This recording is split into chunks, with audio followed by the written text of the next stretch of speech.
as you are so well informed about all the matter we are speaking about, I will just try to put a spot on some aspect of the reality, and maybe not about tomatoes, and the way they are supported by different structures, but also to speak from a European point of view. I have been minister in Belgium during 4 years, at the period where the EU were really thinking for its future. What shall we do? We were, in '88, doing, with Jacques Delors, the Single Act. Maybe you don't remember. But the Single Act was the last real EU treaty before the one we are speaking now with Mrs. Merkel. And it means, at that time, we were trying to simplify all procedure to go quicker to the objective of the Treaty of Rome. And at that time, Gorbachev arrived, failure of USSR. And in the meantime, in '90, everything changed. Because not only we were not so let's say, so strictly focused on the Single Act implementation, but we discovered the Polish, the Lithuanian, nobody remembers even the name of the capital of these areas, the Hungarian.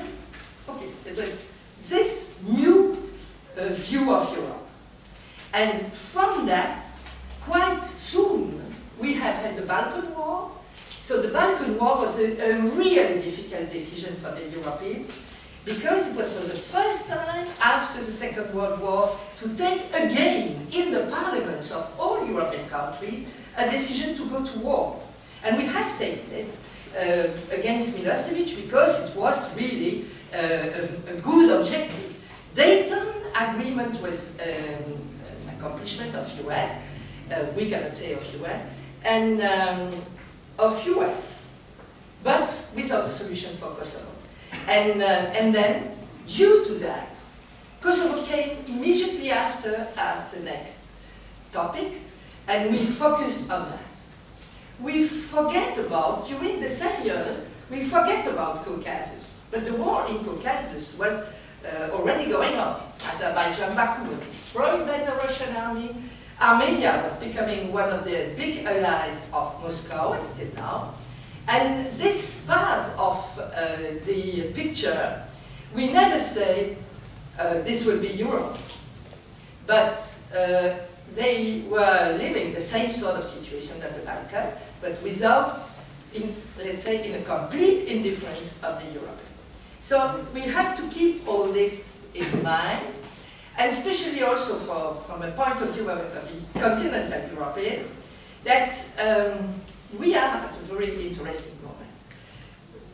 3 facts. The first one is, of course, the second mandate of Mr. Obama. So what does it mean? He recognized the defeat. Fine. It is defeat. Afghanistan is a mess. The Taliban will come. They will, okay, Chantilly, you know, the French are trying to find good Taliban and invite them. Anyway, it is a defeat. I don't speak about Iraq. Those of you who know the real situation in Iraq, okay. So, this is part of the second mandate. He can do a lot of things, but he has to look carefully what he is doing. And he is the sort of man that will look carefully. So, Mr. Kerry and Mr. Hagan are 2 men at the right place at the right moment. We will see, but this is a positive future with people who has the ability to have the eye open at the right moment. The European situation with Mr. Cameron's speech. I know it's not the place to say that, but let me really insist on it. It is not at all a joke, and for us it is not. So maybe in a diplomatic circle, we should take some precaution in the way we are speaking. But de facto, politically speaking, it is not fair what he has done.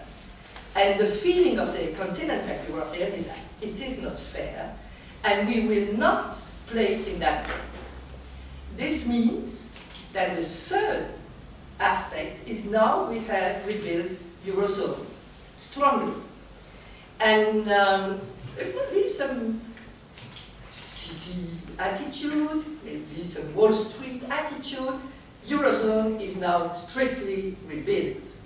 And with a view of an industrial policy, I say that for, okay, some of the old sector are not to be held, but some of the strategical sector has to be held in Europe. So this is Eurozone, and the new treaty is a very important German-French proposal. And we, as Belgium, we will follow, of course. But not only, I think, most of this country concerned in terms of money will do it with a view of controlling the land also. We will see how far we can be able to go. Is this three aspects? New mandate for Mr. Obama, with two new men at the right place. Mistake of UK, that's my view, we can debate about that, but it's a view shared in a lot of European capital. And the new, strong European Union, after all hesitation of Mrs. Merkel, but now we are on the right track.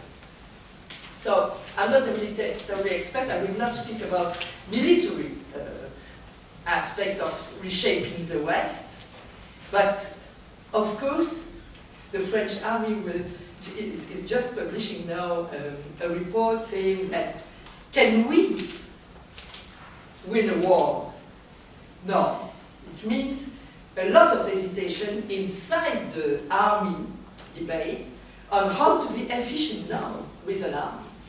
And, well, not only Afghanistan is showing that, but Libya, but of course Syria, because we are going in a very interesting situation in Syria, and then also what's happened in Mali. The army will have to have an inside look of their own efficiency. So, three facts, and then movements. Nationalism and regionalism, with an inevitable racist feeling. That's part of the reality of Europe today. What we can say as Europeans is that we feel that we have also one characteristic. It's the importance of women's rights. Not only human rights. And especially when you are French, it's very difficult because in French you have to say droit de l'homme, but also droit de la femme, but okay.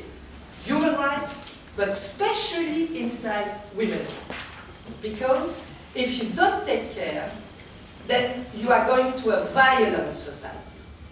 And when you see the demonstration, when you have a society who produce only men demonstration, you can be sure that there is no human rights there, and there is violence profoundly in the society.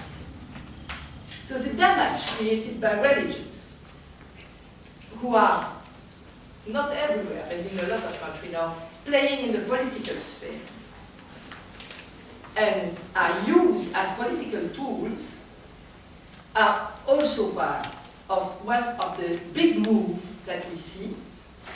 Maybe is it a result of this failure of USSR?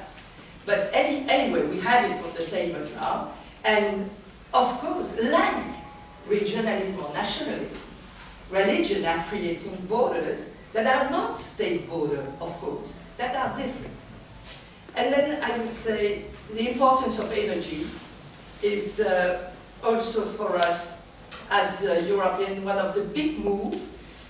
Think about Europe without UK, and maybe some ally of UK, I don't know what it is. Think about this Europe, and take 10 or 20 years, and you will see what is the feeling about energy in that area. Will be a pro-Russian continental Europe. That's why reshaping the West means a lot now, due to that too. We have, in fact, to fight contradictory moves. I have spoken about nationalist movement. They are contradictory to globalization, of course. They want completely the reverse of globalization. But their victories of this nationalist movement are evident in Europe, but also outside. The structure of a lot of states has to adapt to be able to keep modern state at the core of the decision, which means the security decision. Regional things can be, of course, little things to be managed at this level, but not security and not the choice of the defense.